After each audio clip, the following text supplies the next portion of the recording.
Bienvenue sur Boîte Magique, où nous explorons aujourd'hui un sujet fascinant. Le retour à la vie d'espèces éteintes ou supposément disparues grâce à la science moderne. De l'emblématique loup géant, qui nous évoque tout de suite les contrées fantastiques, jusqu'au singulier melon de Montréal, en passant par une tortue des Galapagos, ces cas de résurrection biologique ou de redécouverte témoignent de la puissance des avancées en génétique et en conservation. Autrefois cantonnée à la fiction, l'idée de déextinction n'est plus un simple rêve. Certains projets concrets ont déjà abouti, d'autres suscitent de vifs débats éthiques. Dans ce reportage, nous passerons en revue 10 exemples de créatures ou de plantes qu'on croyait à jamais perdues et qui pourtant en refait surface ont été recréées. Préparez-vous à être surpris, car la science ne cesse de repousser les limites du possible.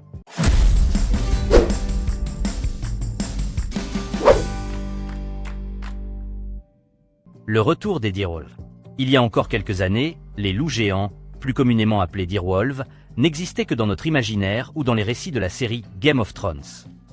Pourtant, des chercheurs de la société Colossal Biosciences, basée à Dallas, ont annoncé avoir donné naissance à 3 louveteaux issus de l'ADN ancien d'un direwolf. Pour y parvenir, ils ont récupéré des fragments d'os et d'œufs dans vieux de 13 000 à 72 000 ans. Après avoir séquencé ces échantillons partiels, ils ont comblé les trous génétiques avec de l'ADN de canidés modernes, notamment des loups gris. Le résultat final ? Des chiots baptisés Romulus, Rému et Kézi, élevés dans une réserve de 2000 hectares, sous surveillance constante. Même si ce ne sont pas des copies parfaites du canidé préhistorique, ces presque direwolves présentent des traits nettement différents de ceux des loups actuels. Morphologie plus robuste, mâchoire plus large, instinct de meute plus marqué. La question se pose désormais. Ces animaux s'intégreront-ils un jour dans un environnement sauvage ? Les scientifiques restent prudents, évoquant un projet pilote. Quoi qu'il en soit, le monde a découvert que la magie de la génétique pouvait effectivement faire revivre l'ADN de créatures disparues depuis des millénaires. Le bouc pyrénéen est son retour très éphémère. Le bouc pyrénéen, ou bucardo, est un cas emblématique de déextinction ratée, mais révélatrice. En 2000, la dernière représentante de cette espèce, Célia, meurt en Espagne, écrasée par un arbre. Pour l'anecdote, des scientifiques avaient pris la précaution de conserver des cellules de sa peau, à la faveur d'un éventuel projet de clonage. En 2003, grâce à ces échantillons, on réussit à créer un embryon implanté dans une chèvre porteuse. À la stupéfaction générale, la naissance s'avère un succès. Pour la première fois, on ressuscite une espèce éteinte. Hélas, le chevreau meurt seulement 7 minutes plus tard, victime d'une malformation pulmonaire.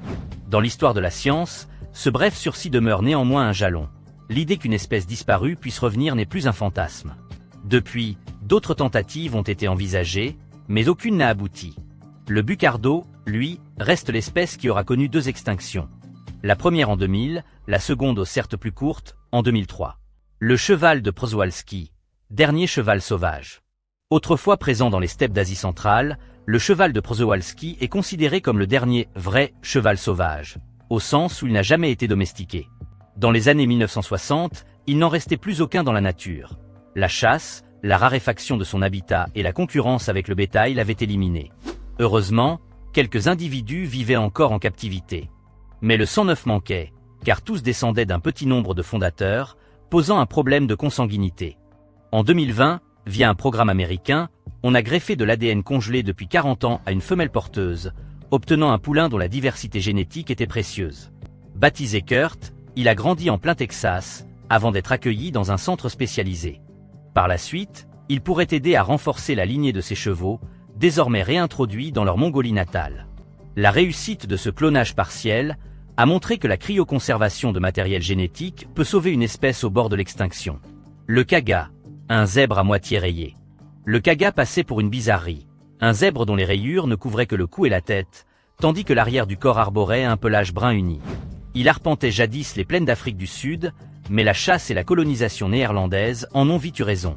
Le dernier kaga meurt en captivité en 1883, aux eaux d'Amsterdam. Son aspect a longtemps fait débat. Était-ce un zèbre au motif estompé ou une espèce bien distincte ? Dans les années 1980, un biologiste allemand, Reinhold Roh, a analysé des échantillons de peau et de crinière prélevés sur des spécimens taxidermisés. Il découvre que génétiquement, le kaga est très proche du zèbre des plaines. Dès lors, le Kaga Project voit le jour. En sélectionnant des zèbres démontrant un pelage moins rayé, génération après génération, on parvient à faire naître des individus dont la moitié arrière est brune, et l'avant du corps porte des rayures plus légères. Ces Rokkaga, comme on les appelle, ne sont pas à 100% l'espèce originelle, mais ils en rappellent fortement l'apparence. Plusieurs ont même été relâchés dans des réserves, redonnant vie à ce motif étrange qui avait disparu depuis plus d'un siècle. Le Trilobsté de Loro. Le surnom de Trilobsté, homard d'arbre, vient de l'allure de ce phasme géant vivant sur l'île Loro, dans le Pacifique. Cette espèce, officiellement nommée Dryocosolus australis, s'est vue décimée lorsque des rats ont envahi l'île dans les années 1920. Plus aucun individu n'apparaît après 1930, et on la considère éteinte. Mais coup de théâtre en 2001, une petite colonie est découverte sur Bols Pyramid, un piton rocheux situé à 23 km de l'île Loro. La zone est quasi inhospitalière, mais quelques dizaines d'individus y subsistaient, nourris par une maigre végétation. Des chercheurs prélèvent 2 couples reproducteurs pour les élever en captivité. Le programme se révèle fructueux. Quelques années plus tard, ils parviennent à obtenir plus de 10 000 trilobsters. Mieux encore, on envisage à présent de les réintroduire sur leur habitat d'origine, désormais débarrassés des rats. Ainsi, cette espèce a pu passer du statut disparu à espèce sauvée in extremis. Le tracker brésilien. Sauvé par des éleveurs passionnés. Le Fila brasileiro n'est pas le seul chien d'Amérique du Sud à avoir frôlé l'extinction. Le Restridor brasileiro, un chien de chasse brésilien spécialisé dans la traque des grands prédateurs, jaguars, sangliers, etc., a failli disparaître dans les années 1970 sous l'effet de maladies transmises par des tiques et d'un usage excessif d'insecticides. Officiellement déclaré éteint, ce chien n'existait plus que dans la mémoire de quelques passionnés. Vers 2000, un groupe d'éleveurs passionnés décide de le faire renaître. Ils recensent des lignées apparentées et procèdent à un élevage sélectif visant à retrouver le gabarit, l'instinct et la couleur d'origine du Restridor. Au fil des portées, ils obtiennent un chien robuste, endurant, toujours efficace pour la chasse, mais aussi doté d'un flair remarquable. En 2013, l'association brésilienne de cynophilie reconnaît le sauvetage réussi. Non seulement cette restauration était un exploit génétique, mais elle symbolise aussi la passion qu'ont certains éleveurs à préserver le patrimoine canin. La tortue géante de Floreana. Dans les îles Galapagos, chaque île possédait autrefois sa propre espèce de tortue géante. Les baleiniers emportaient les tortues comme provision de viande fraîche, et elles ne furent plus revues après 1850. On la tenait pour éteinte. La surprise survient en 2012 quand, sur l'île voisine des Espanola, on trouve une tortue arborant un patrimoine génétique proche de celle de Floreana. Surnommée la cousine de l'onosome George, elle laisse entendre qu'un croisement s'est produit. Des scientifiques ont entrepris un programme de reproduction en captivité, en combinant les gènes de tortues jugées suffisamment proches pour recréer en partie la lignée de Floreana. Si ce n'est pas un clonage au sens strict, l'ADN reconstitué permet de retrouver des caractéristiques supposées perdues. Ces nouvelles tortues pourraient, dans le futur, être relâchées sur l'île Floreana, afin de restaurer un équilibre écologique disparu depuis un siècle. Le melon de Montréal. Une résurrection culinaire.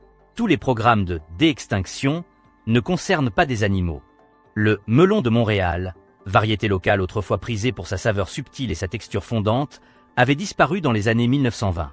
L'urbanisation galopante, l'abandon de certaines fermes et l'essor d'autres variétés plus productives lui furent fatales. On finit par l'oublier, au point que beaucoup pensaient qu'il n'existait plus. En 1996, un agriculteur tombe sur des semences mentionnant « Montréal melon » dans une banque de graines de l'Iowa. À sa grande joie, certaines germèrent, permettant de recréer la souche en question. Aujourd'hui, quelques maraîchers québécois en cultivent de nouveaux, redonnant à la région un fruit historique dont la saveur, parfois comparée à la muscade ou à la crème sucrée, avait totalement disparu des marchés. Le senson de York, une plante renaissante. Le senson de York, Senecio eboracensi, est une plante apparue au siècle dernier, probablement à la faveur d'un croisement naturel entre 2 espèces de marguerites. Elle s'était adaptée aux terrains vagues et aux bords de voies ferrées dans la région de York, en Angleterre. Considérée comme « mauvaise herbe » par les services municipaux, elle a fini par disparaître dans les années 1990. Officiellement éteinte, la plante ne vivait plus que dans la mémoire de quelques botanistes locaux. La chance voulut que des graines aient été conservées dans la Millennium Seed Bank.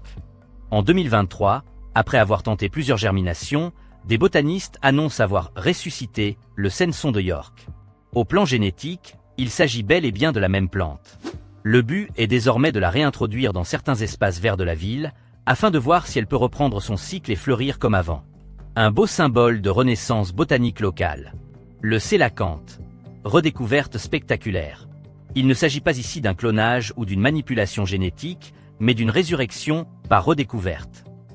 Longtemps considéré comme éteint depuis la fin du Crétacé, il y a 66 millions d'années, le sélacanthe refait surface en 1938 lorsqu'un pêcheur sud-africain en capture un spécimen. L'analyse scientifique confirme alors qu'il s'agit d'un fossile vivant, appartenant à une lignée qu'on croyait éteinte. Depuis, plusieurs autres sélacanthes ont été répertoriés, notamment dans les eaux des Comores et de l'Indonésie. Bien qu'il ne s'agisse pas d'un acte de déextinction, l'exemple du sélacanthe rappelle qu'il peut exister, au fond des mers, des créatures improbables censées avoir disparu depuis des ères révolues. Pour les biologistes marins, c'est le signe que notre planète n'a pas encore livré tous ses secrets, et que la notion même d'extinction peut être trompeuse si l'on manque de données. Nous arrivons au terme de ce voyage au cœur des espèces qu'on croyait à jamais perdues et que la science, ou le hasard, a ressuscité. Du loup géant Direwolf reconstitué en laboratoire, à cette tortue des Galapagos dont on tente de rétablir la lignée, en passant par un melon ou un simple senson, chaque exemple montre la complexité, voire la fragilité, de la vie sur notre planète. Les techniques de clonage et de sélection génétique soulèvent toutefois des enjeux éthiques majeurs. Doit-on redonner vie à des espèces qui ont disparu naturellement?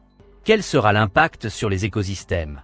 Ces questions n'entament pas la fascination du public pour les créatures perdues, ni le courage des chercheurs passionnés par la biologie de la conservation. D'une certaine manière, ces retours nous rappellent que l'histoire n'est jamais figée, et que quelques cellules ou graines suffisent parfois à inverser la marche du temps. Merci d'avoir suivi Boîte Magique dans cette incursion au pays des ex-extincts. Si vous avez apprécié, pensez à liker la vidéo, à commenter et à vous abonner pour ne rien manquer de nos prochaines explorations. Qui sait quelle autre espèce, enterrée dans les glaces ou les archives, se prépare à réapparaître sous l'œil attentif de la science. Sur ce, restez curieux, et à très bientôt.